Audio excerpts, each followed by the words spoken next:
గలతీలకు రాసిన పత్రిక 6వ అధ్యాయము 14వ వచనం నుండి 18 వచనాల వరకున్న దేవుని వాక్యాన్ని ధ్యానం చేద్దాము. ఈ గలతీలకు రాసిన పత్రికలో పౌలు గారు విశ్వాసం వలన దేవుని ఎదుట నీతిమంతులుగా తీర్చబడ్డం కొరకైన అంశాన్ని గురించి ఆయన మాట్లాడడాన్ని మనం చూసాము.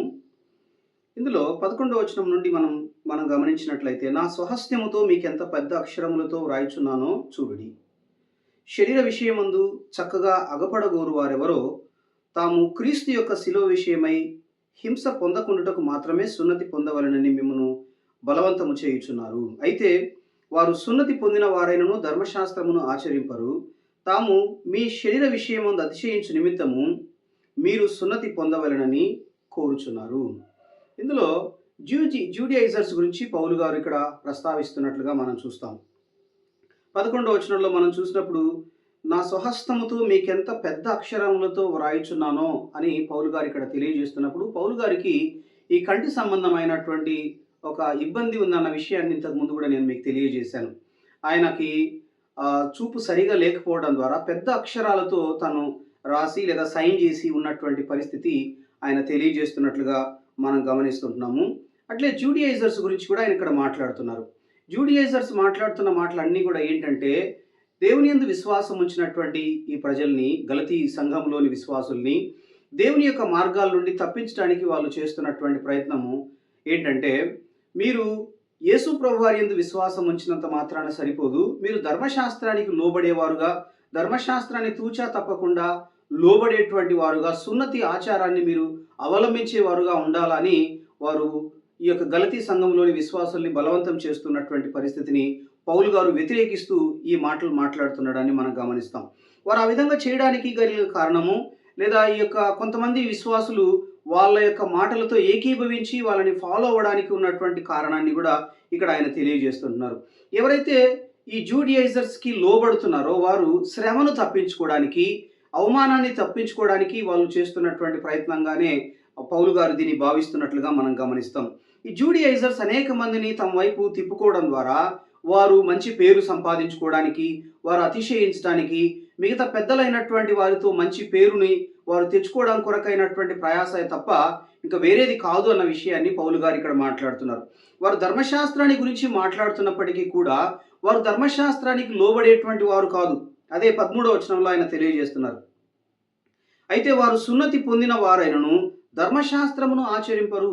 ధర్మశాస్త్రాన్ని అనేకులకి ఆచరింపమని చెప్తారే తప్ప వారు ధర్మశాస్త్రాన్ని ఆచరించేవారుగా లేరు అన్న విషయాన్ని ఇక్కడ పౌలు గారు తెలియజేస్తున్నారు. యేసు ప్రభు వారు కూడా శాస్త్రులతో పరిచయులతో మాట్లాడుతున్నప్పుడు వారు అనేక రకాలైనటువంటి బరువుల్ని ప్రజల మీద పెట్టేవారుగా ఉంటారే తప్ప వారు తమ చిటికెన వేలుతో కూడా చిన్న బరువు కూడా వాళ్ళు మోసేవారుగా ఉండరు అని యేసు ప్రభు వారు కూడా ఈ శాస్త్రులు పరిచయుల గురించి మాట్లాడడాన్ని మనం సువార్తల్లో చదువుతాం. కాబట్టి ఈ ప్రజలు వారు ఈ యొక్క జూడియైజర్స్ని వెంబడించేవారుగా ఉండాలని, వాళ్ళకి సున్నతి చేయించడం ద్వారా వీళ్ళు అతిశయిస్తూ మంచి పేరు పొందడానికి ఈ జూడియైజర్స్ చేస్తున్నటువంటి ప్రయత్నాన్ని పౌలు గారు తిరస్కరిస్తూ దాన్ని వ్యతిరేకిస్తున్నటువంటి పరిస్థితిని మనం గమనిస్తుంటున్నాం. 14వ వచనంలో మనం గమనిస్తే, అయితే మన ప్రభు అయిన యేసుక్రీస్తు శిలువ యందు తప్ప మరి దేని యందును అతిశయించుట నాకు దూరం అవునుగాక. దాని వలన నాకు లోకమునకు నేనును సిలువ వేయబడి ఉన్నాము.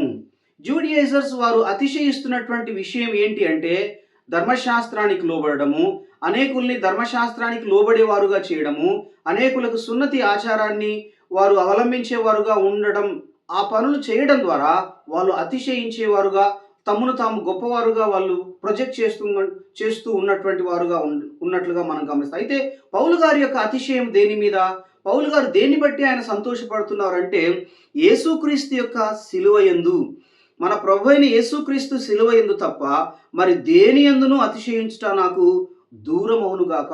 యేసు ప్రభు వారు శిలువలో మన నిమిత్తమై మరణించారు, ఆయన పాతి పెట్టబడి తిరిగి లేచారు. ఇది అత్యున్నతమైనటువంటి కార్యం. ఎవరైతే యేసు ప్రభు వారి యందు విశ్వాసం ఉంచుతారో వారు రక్షణ పొందేవారుగా, పాప క్షమాపణ పొందేవారుగా ఉంటారన్న విషయాన్ని ఇక్కడ జ్ఞాపకం చేస్తున్నారు. వేరే దేన్ని బట్టి కూడా మనం అతిశయించేవారుగా ఉన్నట్లయితే మనము దేవుని నుండి దూరం అయిపోయినటువంటి వారుగా ఉంటామన్న విషయాన్ని ఆయన తెలియజేస్తుంటున్నారు. అంటే యేసు ప్రభు వారి యొక్క శిలువ ఆయన బలియాగం సరిపోదు, దానికంటే ఇంకా వేరే క్రియలు చేయాలి అని మనం వేరే వాటిని బట్టి అతిశయించి మనం యేసు ప్రభువారు చేసిన కార్యాన్ని తక్కువ చేసేవారుగా, దాన్ని మనం మినిమైజ్ చేస్తూ దాన్ని నెగ్లెక్ట్ చేసేవారుగా ఉంటామన్న విషయాన్ని మనం జ్ఞాపకం చేసుకోవాలి. కాబట్టి యేసు ప్రభువారి సిలువ యందు తప్ప మరి దేని యందును అతిశయించుట నాకు దూరం అవునుగాక అని పౌలు గారు ఎంతో స్పష్టంగా తెలియజేస్తున్నారు. జూడియైజర్స్ చేసే పని ఏంటంటే, వారు ధర్మశాస్త్రాన్ని హైలైట్ చేయడం ద్వారా, ధర్మశాస్త్రానికి లోబడమని చెప్పడం ద్వారా, ధర్మశాస్త్రానికి లోబడడం ద్వారానే మీరు రక్షణ పొందుతారని చెప్పడం ద్వారా యేసు ప్రభువారి యొక్క బలియాగాన్ని వాళ్ళు ఇగ్నోర్ చేస్తున్నారు, యేసు ప్రభువారి యొక్క బలియాగాన్ని చులకన చేస్తున్నారు అన్న విషయాన్ని ఇక్కడ మనం జ్ఞాపకం చేసుకోవాలి. కాబట్టి దాని నుండి మనం దూరం కావాలా, మనము కృప ద్వారానే రక్షణ పొందుతామన్నటువంటి విషయాన్ని మనము అర్థం చేసుకోవాలని దేవుని వాక్యం ఎంతో స్పష్టంగా తెలియజేస్తుంది. క్రొత్త సృష్టి పొందుటయే గాని సున్నతి పొందుట యందు ఏమీ లేదు, పొందకపోవుట యందు ఏమీ లేదు. యేసు ప్రభువారి యందు ఎవరైతే విశ్వాసం ఉంచుతారో వారు నూతన సృష్టి. కొరింథీయులకు రాసిన పత్రికలో కూడా పౌలు గారు ఈ విషయాన్ని తెలియజేస్తారు. పాతవి గతించెను, సమస్తమును క్రొత్తవాయెను. యేసు ప్రభువారి యందు విశ్వాసం ఉంచడం ద్వారా మనం నూతన పరచబడ్డం అనేటువంటిది ముఖ్యమైన అంశము తప్ప మిగిలినటువంటివి కాదు, ఆచార వ్యవహారాలు పద్ధతులు కాదు. కానీ యేసు ప్రభువారి యందు విశ్వాసం ఉంచి నూతనంగా సృష్టిగా చేయబడ్డం అనేటువంటిదే ఇంపార్టెంట్. అదే అంశము ముఖ్యమైన అంశం అన్న విషయాన్ని ఎంతో స్పష్టంగా ఇక్కడ తెలియజేస్తుంటున్నారు. 16వ వచనంలో, ఈ పద్ధతి చొప్పున నడుచుకుని వారందరికీ అనగా దేవుని ఇశ్రాయేలునకు సమాధానమును కృపయు కలుగునుగాక. దేవుని ఇశ్రాయేలు అని తెలియజేస్తున్నప్పుడు అనేక సందర్భాల్లో దేవుని ఇశ్రాయేలు అనే మాట దేవుని వాక్యంలో మనం నూతన నిబంధనలో చూస్తాము. ఇశ్రాయేలీల గురించి ప్రస్తావించినప్పుడు ఈ మాట తెలియజేయబడి ఉండడాన్ని మనం గమనిస్తాం. అంటే లిటరల్గా ఇశ్రాయేలీల గురించినటువంటి అంశముగానే ఇది ఉంది అన్న విషయాన్ని మనం గమనిస్తాం. వారికి సమాధానం కలగాలని, వారికి కృప కలగాలని పౌలు గారు ఇక్కడ తెలియజేస్తున్నటువంటి పరిస్థితిని మనం గమనిస్తుంటున్నాము. అట్లే 17-18 వచనాల్లో, నేను యేసు యొక్క ముద్రలు నా శరీరమందు ధరించి ఉన్నాను, ఇక మీదట ఎవడును నన్ను శ్రమ పెట్టవద్దు. సహోదరులారా, మన ప్రభువైన యేసుక్రీస్తు కృప మీ ఆత్మతో ఉండునుగాక. ఆమెన్. పౌలు గారు అనేక ప్రాంతాలు తిరిగి ఆయన సువార్త ప్రకటించిన వాడుగా ఉన్నాడు.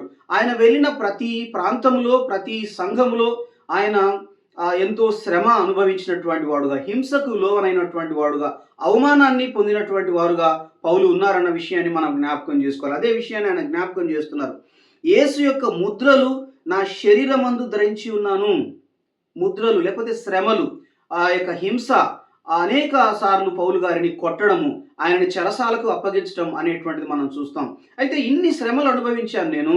అయితే మీరు ఈ జూడియైజర్స్ చెప్పినటువంటి మాటలు విని మీరు ధర్మశాస్త్రాన్ని అనుసరించడానికి వెళ్ళటం వలన మీరు నాకు మరింత శ్రమని కలుగజేస్తున్నారు, నా శరీరం మీద మరింత ఇబ్బందిని నాకు కలుగజేస్తున్నారు. కాబట్టి నాకు ఈ యొక్క శ్రమను చేయొద్దు, ఆల్రెడీ నేను ఎంతో శ్రమను ప్రభు కొరకు అనుభవిస్తున్నాను అని ఆయన ఇక్కడ జ్ఞాపకం చేస్తున్నట్లుగా మనం చూస్తాం. అంటే సత్యాన్ని బోధించడం ద్వారా, దేవుని యొక్క కృపను బోధించడం ద్వారా అనేక ప్రాంతాల్లో పౌలు గారు ఎన్నో ఇబ్బందులకి, అవమానానికి, శ్రమకి ఆయన ఎదుర్కొన్నటువంటి వాడుగా ఉన్నాడన్న విషయాన్ని ఆయన తన మాటల్లో ఇక్కడ తెలియజేస్తున్నట్లుగా మనం గమనిస్తుంటున్నాము. ఈ గలతీయులకు రాసిన పత్రిక ప్రారంభంలో కూడా పౌలు గారు యేసు ప్రభువారి యొక్క కృపను గురించినటువంటి అంశంతోనే ఆయన మొదలుపెట్టారు. ఈ యొక్క ముగింపు కూడా దేవుని యొక్క కృపతోనే ఆయన ముగిస్తున్నట్లుగా మనం గమనిస్తుంటున్నాం. దేవుని కృప ద్వారా ఉచితముగా మనం నీతిమంతులుగా తీర్చబడతాము. అదే ఈ గలతీయులకు రాసిన పత్రిక యొక్క థీమ్గా ఉంది అన్న విషయాన్ని మనం గమనిస్తాం. ఏ ధర్మశాస్త్ర సంబంధమైన క్రియల మూలమున కాదు, కానీ యేసు ప్రభువారి యందలి విశ్వాసం వలన మాత్రమే ఉచితముగా మనం దేవుని ఎదుట నీతిమంతులుగా తీర్చబడతామన్న అంశాన్ని ఎంతో స్పష్టంగా పౌలు గారు ఇక్కడ తెలియజేస్తూ ఉండడాన్ని మనం గమనిస్తుంటున్నాం. కాబట్టి ఈ మాటలు వింటున్నటువంటి మీరు ఈ యొక్క యేసు ప్రభువారి యందు అతిశయించడానికి మనము ప్రయత్నం చేయాలి. ఇంకా మరి దేని యందు అతిశయించడం అనేటువంటిది సరైనటువంటిది కాదు. మరి దేన్ని బట్టి మనం అతిశయించినా కూడా అది యేసు ప్రభువారు మన కొరకు చేసినటువంటి బలియాగాన్ని మనం తక్కువ చేసిన వారం అవుతాము. అది పరిపూర్ణము కాదు అని మనం చెప్తున్నటువంటి వారుగా ఉంటామన్న విషయాన్ని మనం జ్ఞాపకం చేసుకోవాలి. కాబట్టి యేసు ప్రభువారు చేసిన కార్యము అది పరిపూర్ణమైనటువంటిది. ఆయన చెప్పారు సిలువలో, ఇట్ ఈస్ ఫినిష్డ్ అని చెప్పి. అంటే మన రక్షణ కొరకు యేసు ప్రభువారు చేయాల్సినటువంటి కార్యాన్ని ఆయన పరిపూర్ణంగా చేశారు. ఇంకా ఏమి మిగిలి లేదన్న విషయము దేవుని వాక్యం మనకు స్పష్టంగా తెలియజేస్తుంది. కాబట్టి యేసు ప్రభువారి యందు విశ్వాసం ఉంచడం ద్వారా మన ప్రతి పాపము క్షమించబడి, మనము పాపం నుండి విడిపించబడి, నిర్దోషులుగా దేవుని ఎదుట తీర్చబడతామన్నటువంటిదే గలతీయులకు రాసిన పత్రికలో స్పష్టంగా చెప్పబడుతున్నటువంటి అంశముగా నేను మీకు ప్రేమతో తెలియజేస్తుంటున్నాను. ఇంకా మీరు ఈ కృపకు మీరు ఇంకా పాత్రులు కాకుండా ఉన్నట్లయితే, ఇంకా మీరు యేసు ప్రభువారి యందు విశ్వాసం ఉంచకుండా ఉన్నట్లయితే, ఇది మిక్కిలి అనుకూలమైన సమయము.